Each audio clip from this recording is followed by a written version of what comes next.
All right, everybody, welcome to another episode of Front of Mind the Bow. This is the Atlanta Falcons edition. Oh yes, I have my special guest, my fellow depressed fan, Anita. We go back a long way. We diehard fans. We both season ticket holders. Well, she still is. I gave mine up the season. Not that they would lose. He I gonna gave come mine back. up for COVID. My thing was I was just tired of going to games. I want to watch at home and chill.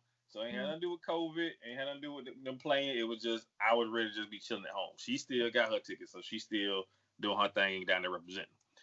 Nevertheless, I've been trying to get her on this show the last couple weeks so we could talk about this foolery of a season we having.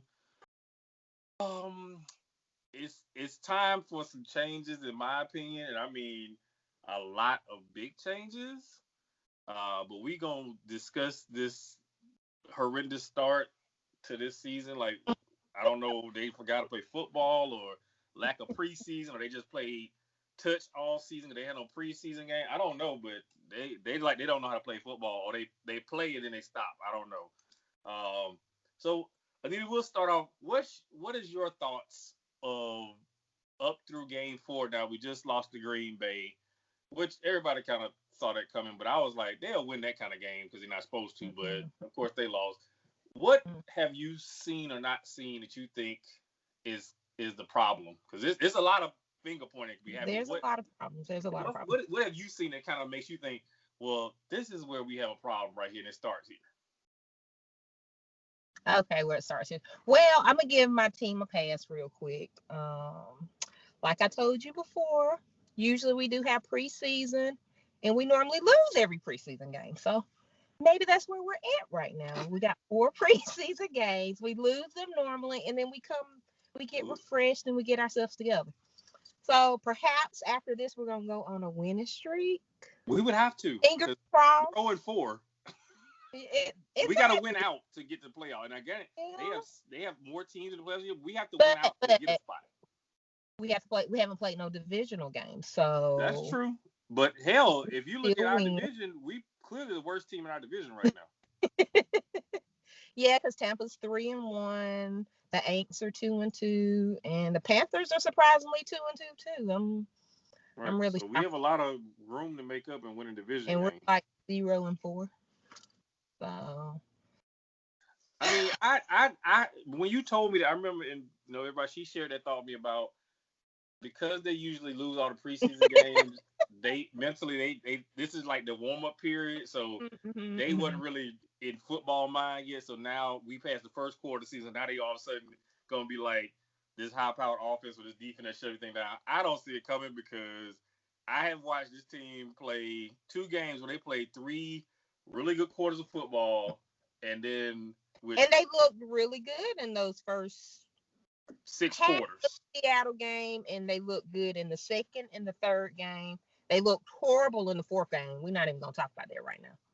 But they look so good. I just don't understand what happens when they go into that locker room and come back out. That's coaching. Like you're not coaching them up to play a whole game.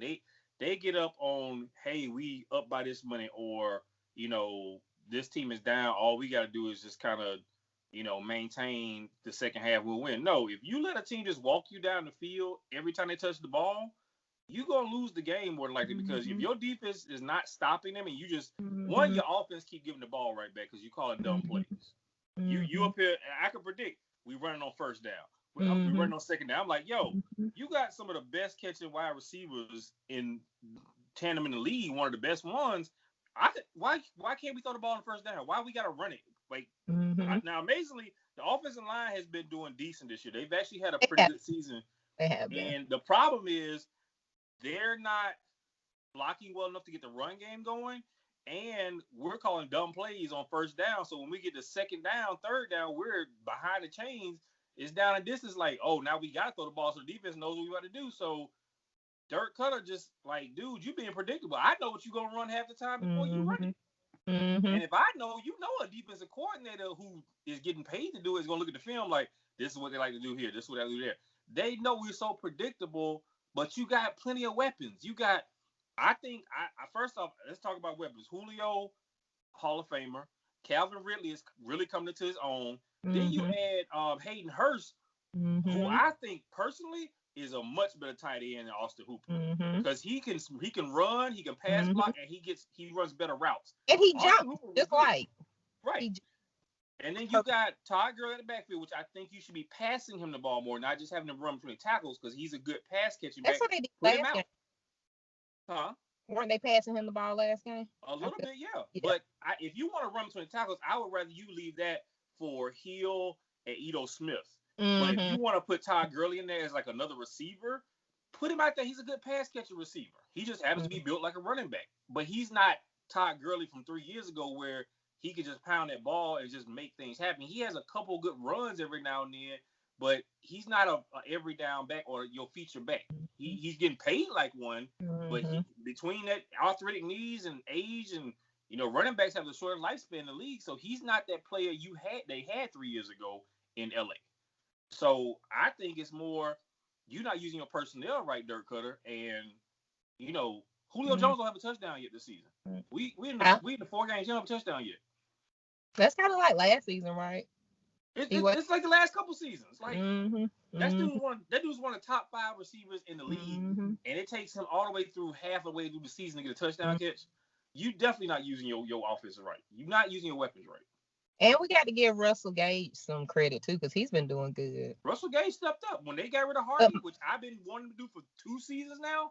Russell Gage has taken his mm-hmm. step up to be the third receiver, and I'm here to stay. And he's because they drafted him to be a punt returner or something. Russell Mm-hmm. Gage is a legit 3 now. He's made some He very really good catches, is. and he's moved some first downs for us that were really critical in games. Mm-hmm. But I think it all comes back to Dan Quinn. Mm-hmm. You have a history, and we're gonna have to go back to it. No Falcon fans wants to go back to it, but the Super Bowl collapse. Yeah. You had 20-3 lead going to halftime. Now, granted, you playing a dude that has 4 Super Bowl rings, but you got a 25-point lead, and your defense and offense can't keep that ball away from them scoring or your team holding the ball and scoring more to get even more points on the board or to run that clock down to where you beat Tom Brady by keeping him on the sideline, which means your offense stays on the field. We 3 and out. I'm like, you cannot keep giving New England the ball. They're That gonna score. far. The They're gonna 3 score. yes. And then the defense is playing this old shell prevent, which we've been playing for 20 years almost, it feels like. Mm-hmm. As soon as we get a lead, we start playing this soft coverage where, keep And everything in front of everybody knows it. That's my problem. I watched the video where they basically broke down everything we were about to do. And I was just like, why does everybody see this and our coaches don't see it? I don't understand. Like, we kept doing the same thing. They were like, what was it? Dallas, when we came back after the half from playing Dallas, they said Dallas knew that we were going to do such and such and such. So they planned, they were prepared. Unlike one of our weren't prepared for them, said, and they showed where we left all these gaping holes so they could either run this way or they could run this way or they could throw over and none of our people would be in position. And I'm like, if other people can plan ahead and know the stuff that we about to do, why don't we know that? Because that's our stuff. Yeah. I mean, when teams can scheme you because they know you so predictable, that's a problem. Like with all the offensive talent you got, you should be able to mask some stuff you do. It's like we seem like we got the same old plays, stale plays that ain't worked for a while. The defense plays this just bend don't break, and we've been breaking all season because it's not stopping anybody. We've had a very, very few amount of stops with our defense playing this way in some of these games, and that's just more so another team's offense is not efficient enough to take advantage. Because if you look at how our defense we play this really wide zone. I can throw touchdowns and passes in between that zone because you got guys 6-7 yards off the players. I'm like, well, you don't want them to get in front behind you, but if you're gonna play like that, only thing you prevent is me taking a longer time to get down the field. But I'm gonna get down the field because you're not playing any coverage that makes me feel like I can't throw it into that window. I can drive a car through some of our defensive zones. Like, dude, I don't even see nobody in the play half the time when they're throwing ball. Like, who got Buddy?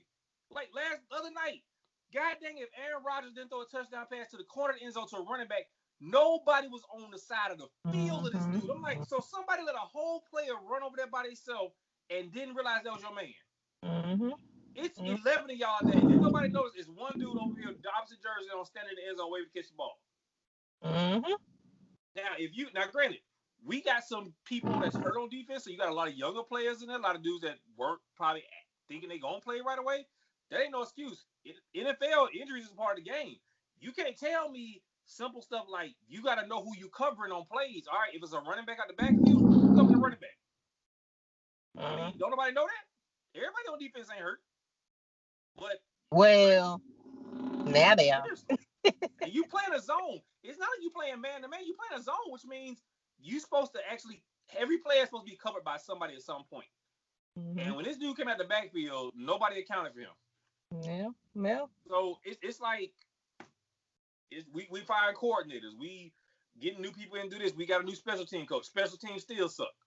I don't know how many times we started behind the 20. We don't never have no good return game. We don't ever. I mean, we ain't never getting the ball at the 40. What? Devin Hester? Was that the last time we had a punt return? Yeah.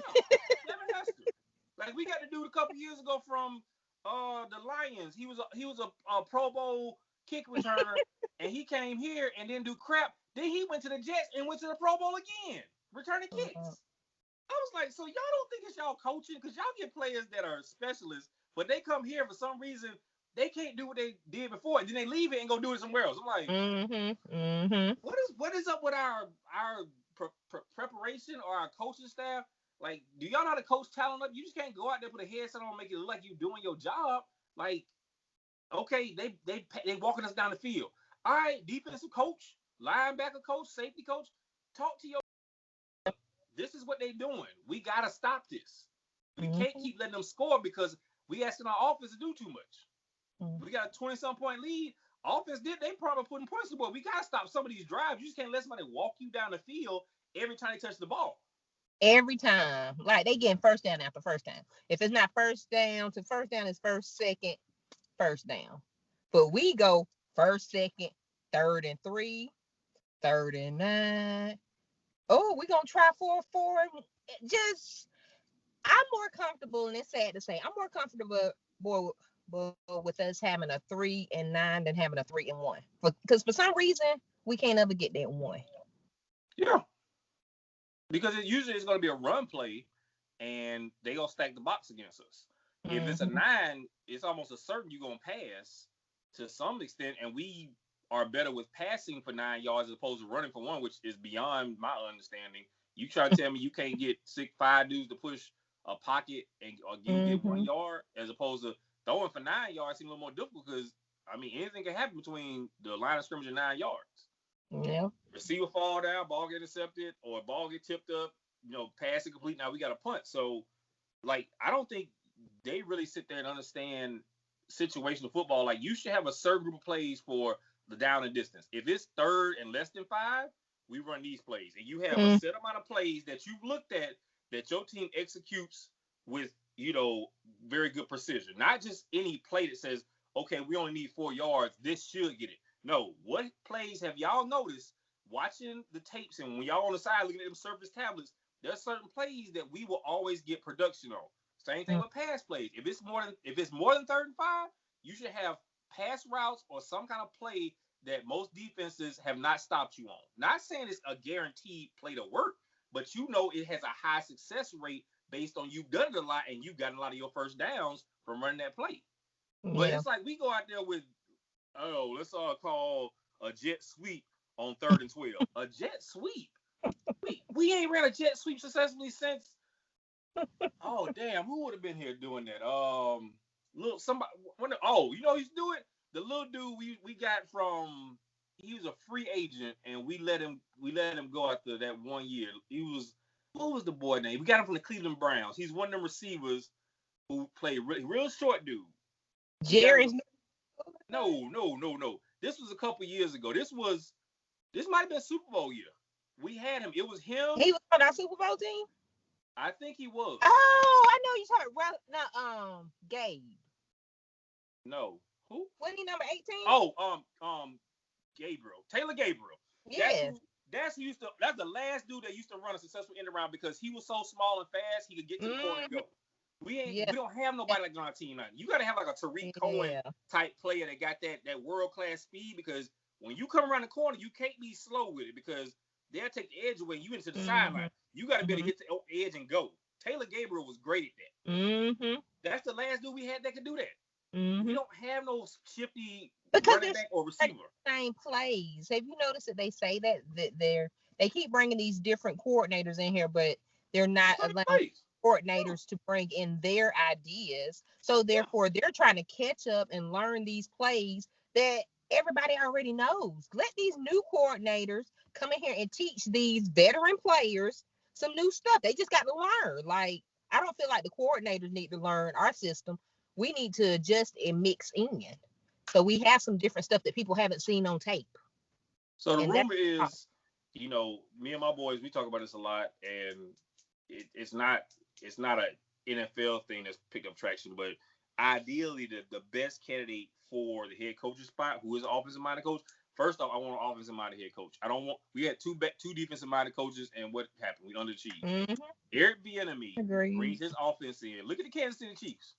Kansas City Chiefs they probably have more weapons than us offensively, but we have just as much talent to be diverse with our way we put the ball around the field. Mm-hmm. You take his offense with Julio Jones, you tell me who on Kansas City is better than Julio Jones? Mm-hmm. Nobody, even Travis Kelce. I guarantee you, if you ask the GM, would you rather have Travis Kelce or Julio Jones? I guarantee they tell you Julio Jones because he makes the defense really, really pay attention when he's on the field. You don't have to be throwing the ball his way. He'll drag 2 or 3 dudes with him sometimes. Mm-hmm. That's why people running wide open. Travis Kelce is good, but I guarantee you people will take Julio Jones. He's probably their best all-around weapon. If you look at, you got to account for him, and he's hard to match up with. Mm-hmm. Tyreek Cohen is just fast. Sammy Watkins he's a good possession receiver. Mecole Hardman is fast. He's a good possession receiver. I like them. I like the running back dude they got from LSU. But when you look at an all-around nightmare to try and match up, a tight end like Travis Kelce is bad because he's too big for a linebacker. He's too fast for a linebacker, and he's too big for a safety. Julio Jones, you can put two corners and a safety on him. I didn't see him break between all three of them and get the ball. Yeah. So you try to tell me Eric Bieniemy's offense, the way he got Patrick Mahomes looking like a second year MVP again, wouldn't work in this offense? Man, please. We'll be killing dudes with this offense. But I do not want no more defensive head coaches right now. I want somebody who has offensive mindset, and you bring your offense in, and we run that. And his offense has proven they won a world championship, and they looking like they pretty much gonna be back there again this year unless something drastic happen. Anything can happen in the NFL, but they just run through people like a hot knife through butter. I'm like, dang, these dudes is for real. And I didn't think that was that good, but their offense is just like going out there slapping people around. And if you look, even though Boston is beat up, it was like they were struggling in the beginning. Then miraculously they came back and just started whooping butt. Like something changed. We need something to change us. Like we need to have a LeBron James mindset. Go in here, see what's going wrong, fix it, and then execute something differently.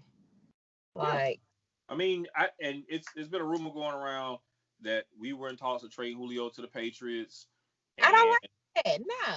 No, I don't want to trade him either. But you gotta understand, when a new head coach comes in, they gonna come in with their own mindset of, look, we need to look at serious personnel changes. We ain't talking about just, dudes that's making $1 million, $2 million. They may be talking about, look, this dude we thought he was gonna be a Falcon for life.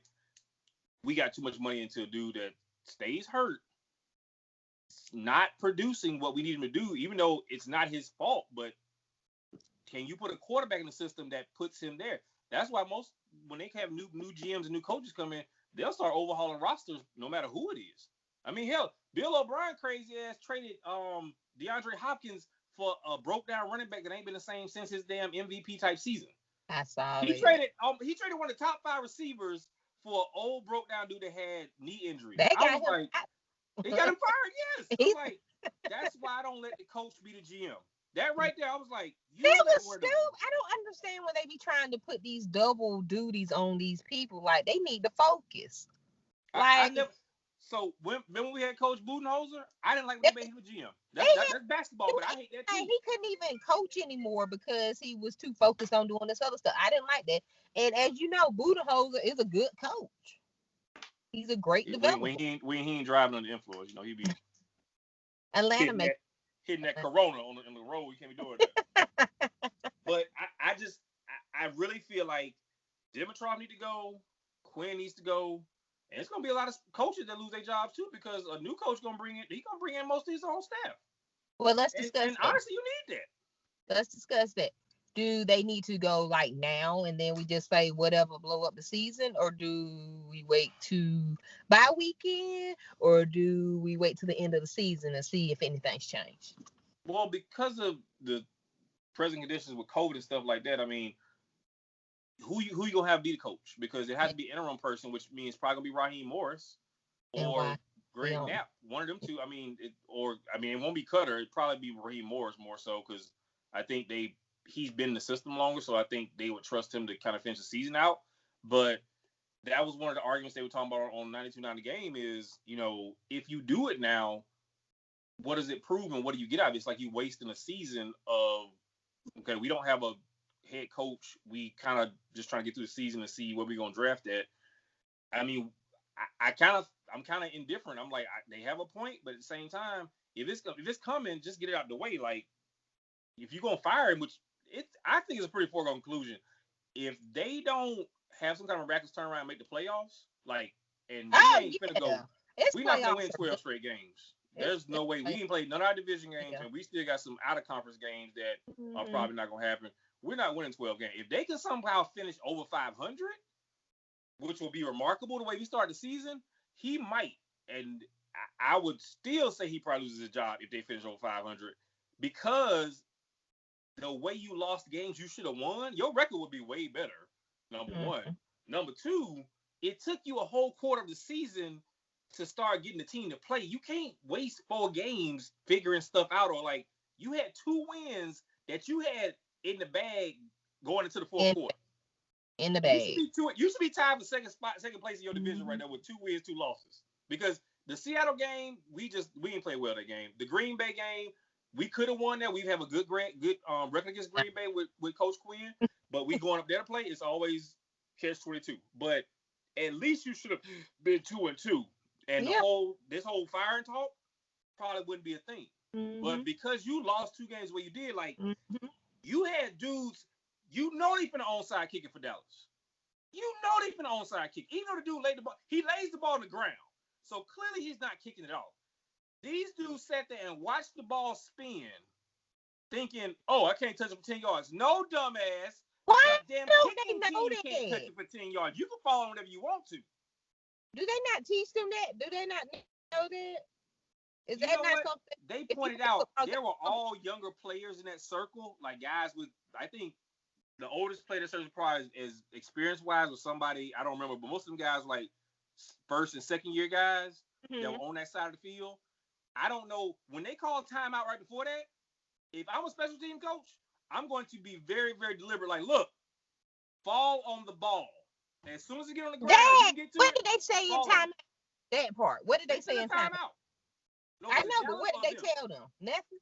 Who took the timeout? Us or Dallas? Regardless of the timeout. And did a timeout, so they could have talked to them. Right. That's what I'm thinking. If I'm the special teams coach, I'm making sure everybody knows, look, guys, they can't touch the ball for 10 yards, but don't forget, we can. Because, see, they were spinning there like they were on the kicking team waiting for it to go 10 yards, and then as soon as they see the Dallas player drop down, they go fall. I'm like, you could have thrown the ball long. They can't touch the ball. You could have thrown the ball, and all they could do was, touch you. That's all they could have done, and the game would have been over. And I'm sitting there looking like they don't realize they can fall on the ball. I'm watching the ball spinning like, if somebody changed the rule, can't the offensive team receiver fall on the ball at any time? I'm like, that right there, it tells me, as a coach, you need to be in everybody's ass when something's going on. Like when you need to be in the huddle. Everybody, you can fall on the ball, right? I don't take nothing for granted. If my job is on the line, treat them like they don't know. That's what you need to treat them. Right. Treat them like your job is on the line. Yeah. Exactly. Treat them like you take it like they know to fall on the ball, don't they? Clearly they don't, because we just lost the game. And you tell it, and Arthur Blake told us something, but they said they do the play. They couldn't have known the rule. Couldn't have. Because I was sitting there watching it spin, like, do they know something I don't know? I played football, and I know the kicking team cannot touch it for 10 yards. The receiving team could touch it whenever they want to, and it's not a penalty. Like, okay, you want to spin on the ground? I'm just going to follow them. We got possession. We're going to take a knee, and we going home with a win. That part. As easy as, And the sad thing about it shouldn't even got to that point. No, it shouldn't have. You just got walked up and down the field twice, and they came back and scored to tie the game. I'm like, wow. Then you got Chicago game. Same situation. You had a lead. You let Nick Foles come in there and do what Nick Foles does and start picking you apart. Like, you got two dudes covering one guy. Y'all both missed the tackle. This dude running for a touchdown. I'm like, these fools knocked each other out the play. I was like, did these fools just knock each other out trying to tackle against the Bears, who are fraud? Well, at that point in time, they were a fraud 3-0 or 2-0, whatever they were at the time. That wasn't no. They lost to the Detroit Lions. Gave them that game. DeAndre Swift kept the ball with Matt Stafford threw that junk so soft it landed right in his chest and he dropped it. It wasn't even no pepper on it. He just said bloop. I'm like, oh, that's gonna be sick. He gonna be sick about that one. He dropped the ball standing in the end zone with nobody around him. I'm like, So that's why I'm saying that don't let that record fool you. I ain't saying Chicago is gonna just lay down and let you win, but clearly you are much better a matchup against them on both sides of the ball. But in that case, then we gave them that game too. We did, because we let our defense play that soft crap and just got walked up and down the field by a backup quarterback. Granted, he won a Super Bowl a couple years ago, but he just came in and walked you up and down the field. And your offense 3 and out. Because they were playing the same plays. They were running the same schemes. Like, everybody knew what the heck we were going to do on defense. So he was just like, oh, okay. Yeah. That's it's okay. It's like, you know, I don't even know how to find the words to understand just the level of unbelievableness, this word unbelievableness in this podcast. I'm making a word. Because it's like, did y'all just start playing football? Like, y'all don't see what's going on? I'm like, you playing this weak defense and you getting walked down the field. I'm like, what you running, whatever y'all doing is not working. They just walking y'all down the field with basic plays. They ain't even running no trick plays. They ain't running no flea flickers. They just basically finding these big gaping holes. Oh, a dude standing there by himself. Oh, this dude over here by himself. Big hole where the linebacker supposed to be. I'm gonna just run the ball right in the middle. I'm like, what the hell are y'all doing? It's 11 of y'all. There's like 11 of them. Where's everybody at? You let your corners play man. If you stop playing 10 yards off the ball, which is damn near first down, all I got to do is run the way you are and turn and catch the ball. I got a first down. You playing 10 yards off the ball. You're not making the release no difficult. You're not doing nothing to make the receiver uncomfortable. You're letting them get a free release off the line of scrimmage, and you got to be the nerve to be 10 yards away. I don't know how you think you're going to stop an offense when you're giving the quarterback, I got a 10-yard cushion. I'm going to just let him go run a stop and go route and come back to the ball. Because guess what? If you 10 yards off me, when you start getting close to me, I'm going to start shuffling my feet backwards. I'm not coming forward. I'm coming backwards. Because remember, the defense is supposed to keep it in front of them.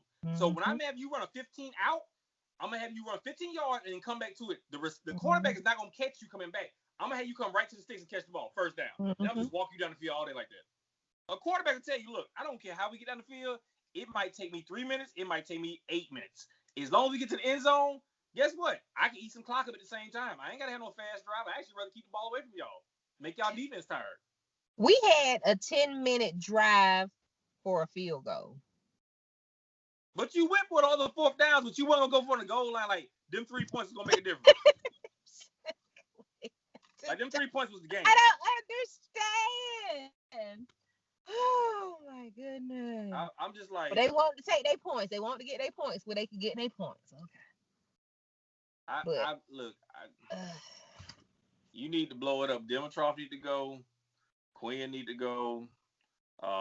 You need to be looking at drafting a quarterback in this draft. And the way we playing, I don't think we gonna be too far away from drafting one of the top quarterbacks. You don't need to draft no offensive lineman. I think you fine there.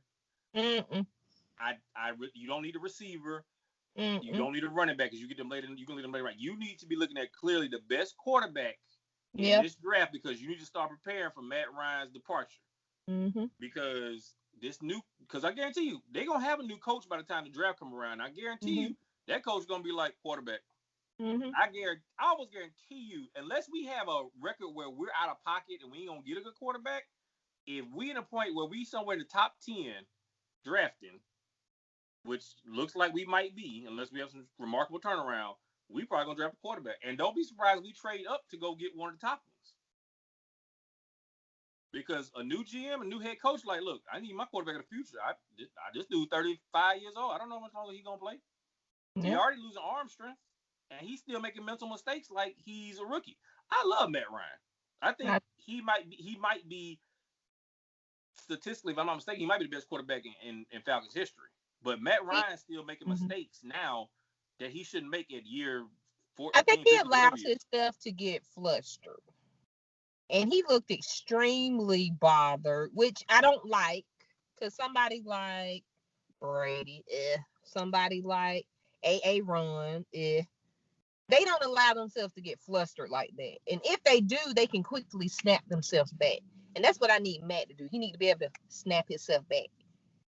Because you could see on the sidelines, he was just like, and he didn't have Julio, so it seemed like he was confused. But see that point right there. I can't let that be no argument, because Aaron Rodgers had dudes people never heard of. This one dude, I ain't never heard this tight end. This dude had 3 touchdowns in the game. Yeah. Aaron Rodgers, he had running backs playing receiver. But we've done that before. Super Bowl year, we did that. Matt did that. You remember? Well, he was throwing all these different people. We had a deeper roster with between all the running backs. But we had random people. He was throwing the ball to random people. But no, they weren't unknown people. So I'm saying Aaron Rodgers had some dudes you ain't never heard of getting catches the other night. We had NFL players that were free. We had some free agents. We had our guys. We had, a boy who went to the Buffalo Bills, fullback. We drafted him a couple years before we traded him. The dude, you know what I'm talking about. Patrick DeMarco, he was catching touchdowns. Fullback catching wheel route touchdowns in the backfield. Austin Hooper was catching. I mean, we had all kind of weapons, but Matt gotta, if he want to get over the hump of being classified as he can't play in a big moment, he got to make that happen. These great quarterbacks have played with far less receiver talent than you, and they have better career numbers, and they can still win. When you prove you can win without having a plethora of all pro talent, that's when they look at you like, this dude is a real deal, because he don't need necessarily the best player at his position. He can take an okay dude and say, look, we're gonna run this. I see what you're doing. I got you. Just look out for the ball. I'm gonna get you the ball. This damn tight end dude was just like bossing us stuff. Like, he had 3 touchdowns. I'm like, the hell, what is this? And he ain't even featured tight end. He's like number 3 on the depth chart. Yeah. So it's like, you ain't gonna have the best all-star players in positions, Matt. But hell, you tell me they pulling dudes off the street and they making touchdowns on us. I'm like, that either shows how bad our defense is, or as you as a field coach, you ain't doing your job. Mm-hmm. Which is why it's time to start looking at his backup. I'm serious. Like, I don't know how else to look at it. It's time to start preparing for the future. Like, it might be time to us to really look at considering, hey, Julio, like, hey, this is a lot of money, bud. Your best years are behind you. Like, you stay hurt a little too much. Now, granted, Julio is a soldier. He will go out there hobble and play. I love Julio Jones. I don't want to see him go. But we can't get in that situation of that loyalty being a case where we got all this money against the cap. God forbid, he can't play the games he used to play, and he's on the sideline in shorts and t-shirt. Okay, damn. I mean, that's a lot of money for you not to be in the game, bro. And I think that's what happens with the coaching staff too. It's kind of like, what I'm noticing is all of these players are coming out and saying, we love Dan, we love Dan, we love Dan. But y'all not playing like y'all love Dan. Damn sure ain't. I'm just like, hate me if that's how you love me. Hate me. It's that I don't understand. Because I feel like he's a good guy. But